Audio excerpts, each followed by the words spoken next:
Is there a kind of gun control that you think could have prevented this shooting, or are you just talking about it in general? What we're trying to do is minimize the deaths and minimize the violence. And we know that common sense gun safety laws actually do that.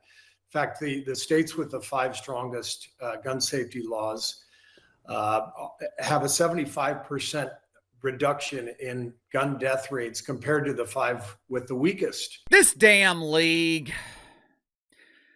For starters, America already has what Stevie Kerr refers to as common sense gun laws.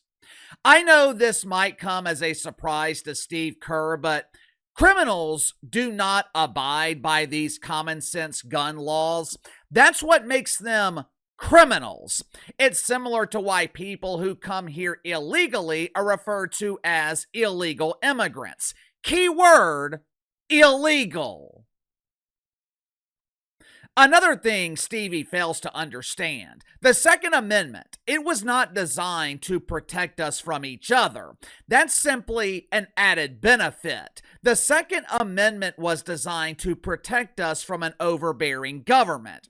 But I don't want to get into another gun debate with a man who is clearly intellectually unarmed on the subject. The reason I shared that clip, this is another example of how the NBA can't get the hell out of their own way. This has been the best start to an NBA regular season in years. It's mid-December, and the intensity in some of these games makes them feel like playoff games. Mavs Pistons Thursday night, it was intense. Adam Silver has clearly told NBA officials to let the players play, which is great, because for the first time in years, we have NBA players who are actually committed and want to play basketball. Ratings on TV are up. The league seems to have distanced themselves from the worldwide leader in woke, ESPN. The NBA coverage on Amazon is great. The coverage on NBC is phenomenal. But no one is talking about it because, once again, the NBA is making headlines for all the wrong reasons. The Rainbow Warriors are struggling right now. They are 4-6 in their last 10 games. Meanwhile, their head coach is touring the damn country, giving passionate sermons on gun control.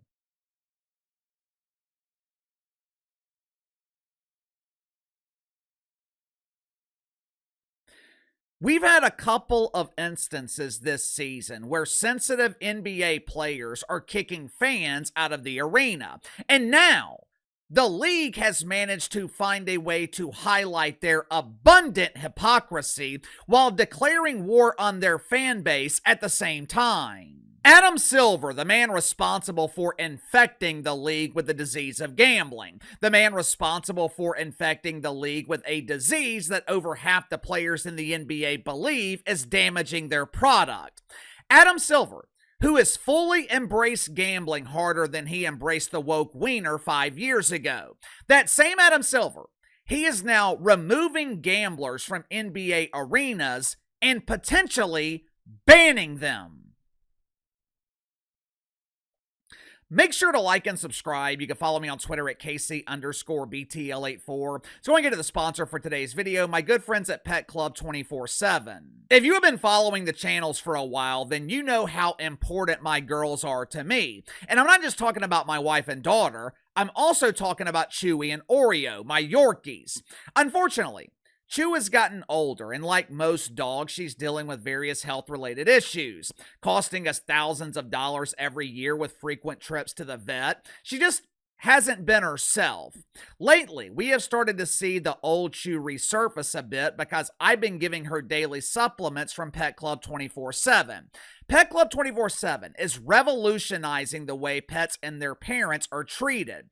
I've been giving both of my girls the mush puppies with immune-supporting Coriolis versicolor mushrooms.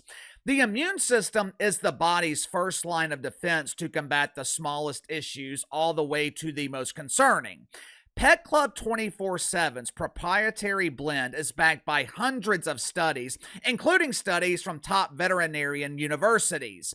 These aren't the magic mushrooms that you're thinking of, but these mushrooms are damn sure magical. Pet Club 24/7 has created tasty treats that my girls love, and it also modulates and supports their immune system. More importantly, it makes them feel better, and that's all that matters to me. Products from Pet Club 24/7 contain no chemicals, no preservatives, and they're made right here in America. So click the link in the description or the pinned comment below. Start taking better care of your pets today with Pet Club 24/7. According to NBA insider Brett Siegel, the NBA is cracking down on fan behavior. More specifically, they are cracking down on fans who are taunting players for not hitting their prop bets or for costing them money on parlays. For example, let's say some degenerate doofus bets $5 on a 5-leg parlay that will pay him $300 if by some miracle it actually hits.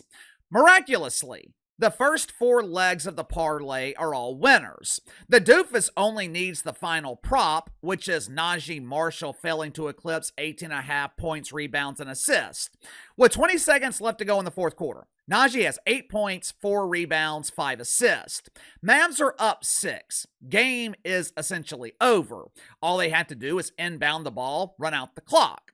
But instead of running out the clock, Najee Marshall, he sees an opening for a wide open dunk, and he takes it as time expires.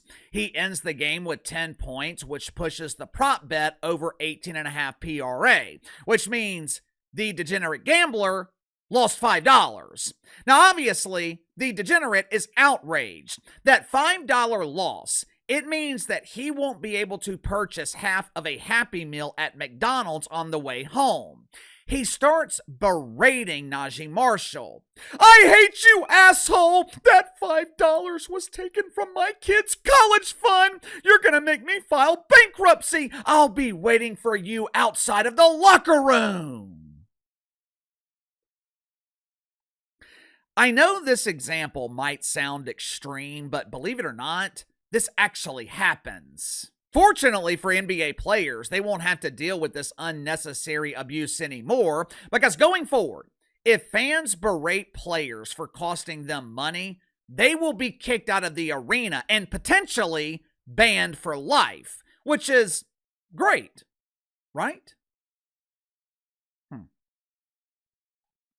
On the surface, I think most people would support this declaration of war.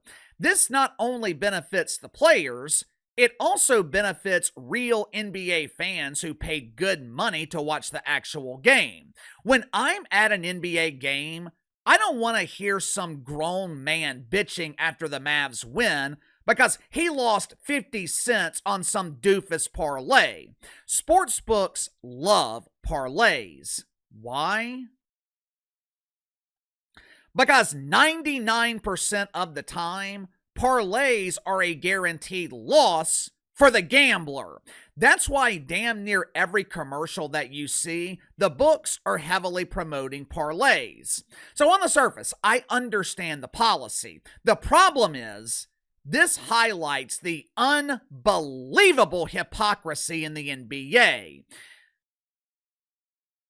You can't have it both ways. You can't beg your fan base to gamble. You can't bombard them with gambling ads. Every time I watch a damn pregame show, I get a touch of analysis with an abundance of gambling analysis.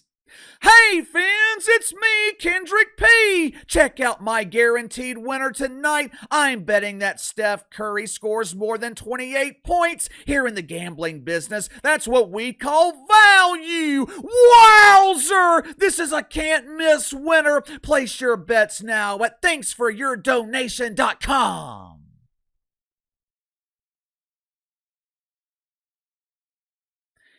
You can't implore your fans to place bets on whether the coin toss is going to be heads or tails. then turn around and punish them when they berate the doofus who flipped the coin. You can't punish your fan base for plaguing them with the disease that you created. I don't blame the fans. I blame Adam Silver. This is one of many reasons that leagues rejected gambling for decades. Nothing, and I mean nothing good comes from gambling. You know, as I get older, I feel like I'm starting to sound like my dad. Growing up, everything he told me that was bad for me, all the lectures that he gave that I refused to listen to when I was younger, all the lectures, all the advice about drinking, drugs, gambling, I feel like I'm constantly repeating everything he taught me. At the time, I thought my dad was uptight. I thought he was old. He didn't know how to have fun. But after doing everything he told me not to do, at 41 years old, I've come to the realization that Dad was right. It's one thing to throw a few dollars on the point spread to add a little bit of interest to the game you're watching. It's one thing to gamble for entertainment.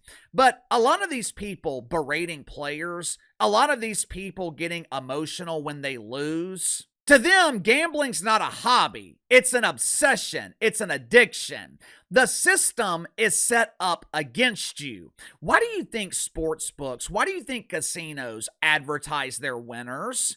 Every time I log into Twitter, I'm seeing some ad about some dude who won $30,000 off a $50 or $100 bet.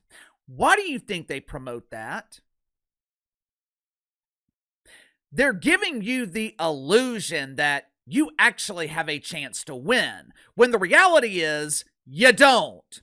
What they don't tell you in the ad or the commercial, the dude that won 30 grand, he's lost 3 times that amount before he eventually won, which means he's still $60,000 in the hole after winning 30,000. This new policy from Adam Silver, it is the equivalent of treating a cancer patient with a Band-Aid. It's like giving a dude with an amputated leg an aspirin for the pain.